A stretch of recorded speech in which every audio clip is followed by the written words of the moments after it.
Superstring theory is an attempt to explain all of the particles and fundamental forces of nature in one theory by modeling them as vibrations of tiny supersymmetric strings. Superstring theory is a shorthand for supersymmetric string theory because, unlike bosonic string theory, it is the version of string theory that incorporates fermions and supersymmetry. Since the second superstring revolution, the 5 superstring theories are regarded as different limits of a single theory, tentatively called M-theory, or simply string theory. Background: the deepest problem in theoretical physics is harmonizing the theory of general relativity, which describes gravitation and applies to large-scale structures, with quantum mechanics, which describes the other 3 fundamental forces acting on the atomic scale. The development of a quantum field theory of a force invariably results in infinite possibilities.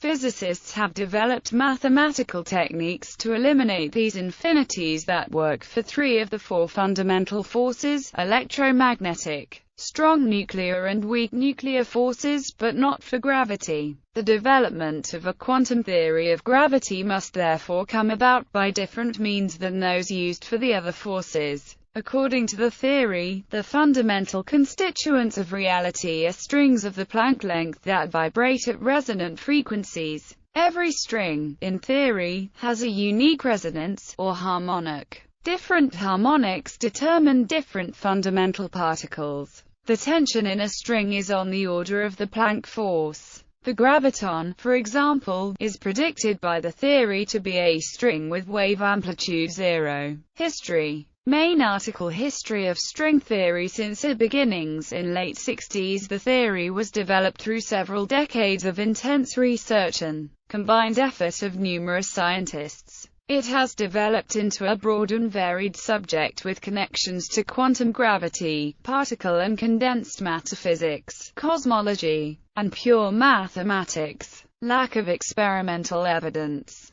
Superstring theory is based on supersymmetry. No supersymmetric particles have been discovered, and recent research at LHC and Tevatron has excluded some of the ranges. For instance, the mass constraint of the minimal supersymmetric standard model squarks has been up to 1.1 TeV, and gluonos up to 500 GeV. No report on suggesting large extra dimensions has been delivered from LHC. There have been no principles so far to limit the number of vacua in the concept of a landscape of vacua. Some particle physicists became disappointed by the lack of experimental verification of supersymmetry, and some have already discarded it. John Butterworth at the University College London said that we had no sign of supersymmetry, even in higher energy region, excluding the superpartners of the top quark up to a few TeV. Ben Alanak at the University of Cambridge states that if we do not discover any new particles in the next trial at the LHC, then we can say it is unlikely to discover supersymmetry at CERN in the foreseeable future. Extra dimensions.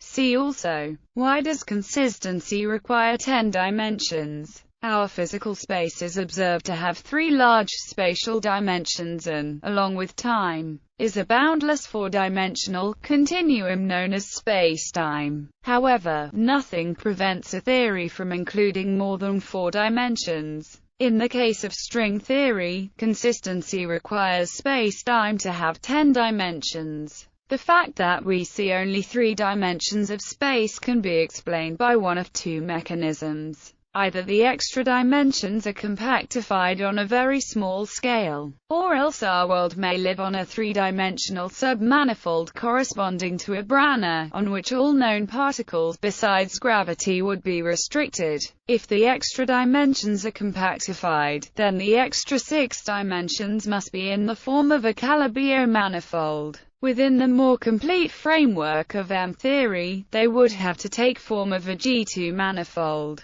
Calabis are interesting mathematical spaces in their own right. A particular exact symmetry of string M-theory called T-duality has led to the discovery of equivalences between different Calabis called mirror symmetry. Superstring theory is not the first theory to propose extra spatial dimensions. It can be seen as building upon the Kaluza-Klein theory, which proposed a 4 plus 1-dimensional theory of gravity. When compactified on a circle, the gravity in the extra dimension precisely describes electromagnetism from the perspective of the 3 remaining large space dimensions. Thus the original Kaluza-Klein theory is a prototype for the unification of gauge and gravity interactions, at least at the classical level. However, it is known to be insufficient to describe nature for a variety of reasons. A more complex compact geometry is needed to reproduce the known gauge forces. Also, to obtain a consistent, fundamental, quantum theory requires the upgrade to string theory, not just the extra dimensions. Number of superstring theories. Theoretical physicists were troubled by the existence of 5 separate string theories. A possible solution for this dilemma was suggested at the beginning of what is called the second superstring revolution in the 1990s, which suggests that the 5 string theories might be different limits of a single underlying theory, called M-theory. This remains a conjecture. The 5 consistent superstring theories are: the type 1 string has 1 supersymmetry in the 10-dimensional sense. This theory is special in the sense that it is based on unoriented open and closed strings, while the rest are based on oriented closed strings. The type 2 string theories have 2 supersymmetries in the 10-dimensional sense. There are actually 2 kinds of type 2 strings called type IIA and type IIB. They differ mainly in the fact that the IIA theory is non-chiral while the IIB theory is chiral. The heterotic string theories are based on a peculiar hybrid of a type 1 superstring and a bosonic string.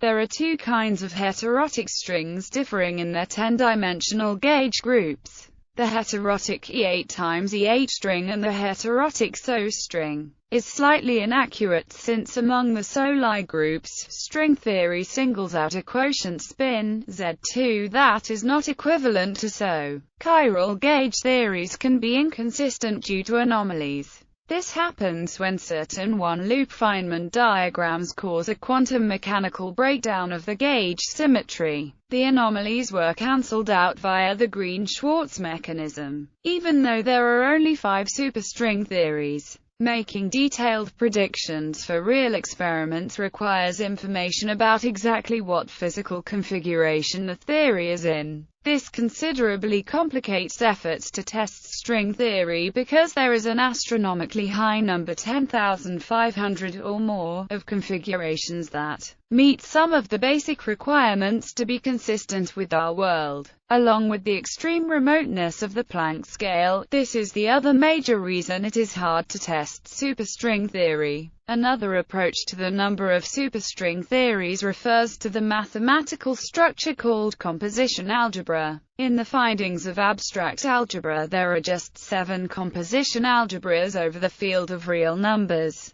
In 1990, physicists R. Foote and G.C. Jbourjai in Australia stated that the 7 classical superstring theories are in 1-to-1 correspondence to the 7 composition algebras, integrating general relativity and quantum mechanics. General relativity typically deals with situations involving large mass objects in fairly large regions of space-time, whereas quantum mechanics is generally reserved for scenarios at the atomic scale. The two are very rarely used together, and the most common case that combines them is in the study of black holes having peak density, or the maximum amount of matter possible in a space and very small area. The two must be used in synchrony to predict conditions in such places. Yet, when used together, the equations fall apart, spitting out impossible answers, such as imaginary distances and less than 1 dimension. The major problem with their congruence is that, at Planck scale lengths, general relativity predicts a smooth flowing surface, while quantum mechanics predicts a random, warped surface, neither of which are anywhere near compatible. Superstring theory resolves this issue, replacing the classical idea of point particles with strings. These strings have an average diameter of the Planck length, with extremely small variances. which completely ignores the quantum mechanical predictions of Planck scale length dimensional warping. Also, these surfaces can be mapped as brownness. These brownness can be viewed as objects with an morphism between them. In this case, the morphism will be state of a string that stretches between browner A and browner B. Singularities are avoided because the observed consequences of big crunches never reach zero size. In fact, should the universe begin a big crunch sort of process, string theory dictates that the universe could never be smaller than the size of one string, at which point it would actually begin expanding. Mathematics.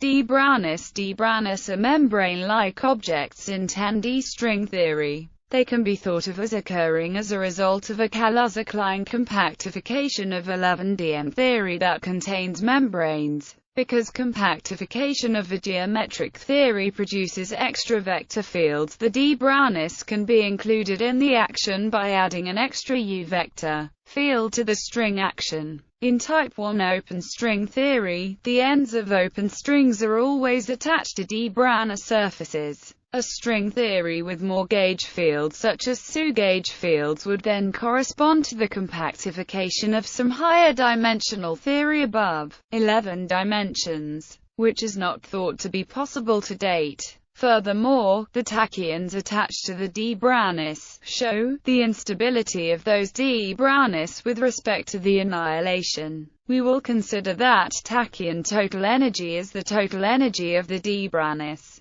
Y5 superstring theories. For a 10-dimensional supersymmetric theory we are allowed a 32-component Majorana spinor. This can be decomposed into a pair of 16-component Majorana WEYL spinors. There are then various ways to construct an invariant depending on whether these two spinors have the same or opposite chiralities. The heterotic superstrings come in two types SO and E8 times E8 as indicated above, and the type 1 superstrings include open strings. Beyond superstring theory, it is conceivable that the 5 superstring theories are approximated to a theory in higher dimensions, possibly involving membranes. Because the action for this involves quartic terms and higher SO is not Gaussian. The functional integrals are very difficult to solve, and so this has confounded the top theoretical physicists. Edward Witten has popularized the concept of a theory in 11 dimensions, M theory, involving membranes interpolating from the known symmetries of superstring theory. It may turn out that there exist membrane models or other non-membrane models in higher dimensions, which may become acceptable when we find new, unknown symmetries of nature, such as non-commutative geometry. It is thought, however, that 16 is probably the maximum since O is a maximal subgroup of E8, the largest exceptional Lie group, and also is more than large enough to contain the standard model. Quartic integrals of the non-functional kind are easier to solve, so there is hope for the future. This is the series solution, which is always convergent when A is non-zero and negative. In the case of membranes, the series would correspond to sums of various membrane interactions that are not seen in string theory. Compactification. Investigating theories of higher dimensions often involves looking at the 10-dimensional superstring theory and interpreting some of the more obscure results in terms of compactified dimensions. For example, d-brands are seen as compactified membranes from 11DM theory. Theories of higher dimensions such as 12DF theory and beyond produce other effects, such as gauge terms higher than U. The components of the extra vector fields in the d-Browner actions can be thought of as extra coordinates in disguise. However, the known symmetries including supersymmetry currently restrict the spinors to 32 components, which limits the number of dimensions to 11. Some commentators have speculated that the exceptional Lie groups E6, E7 and E8 having maximum orthogonal subgroups O and O may be related to theories in 10, 12 and 16 dimensions, 10 dimensions corresponding to string theory and the 12 and 16 dimensional theories being yet undiscovered, but would be theories based on 3 brownness and 7 brownness respectively. However, this is a minority view within the string community. Since C7 is in some sense F4 quaternified and the 8 is F4 octonified, then the 12 and 16-dimensional theories, if they did exist, may involve the non-commutative geometry based on the quaternions and octonions respectively. From the above discussion, it can be seen that physicists have many ideas for extending superstring theory beyond the current 10-dimensional theory, but so far none have been successful. KAC Moody algebra. Since strings can have an infinite number of modes, the symmetry used to describe string theory is based on infinite-dimensional Lie algebras. Some KAC Moody algebras that have been considered as symmetries for M-theory have been E10 and E11 and their supersymmetric extensions.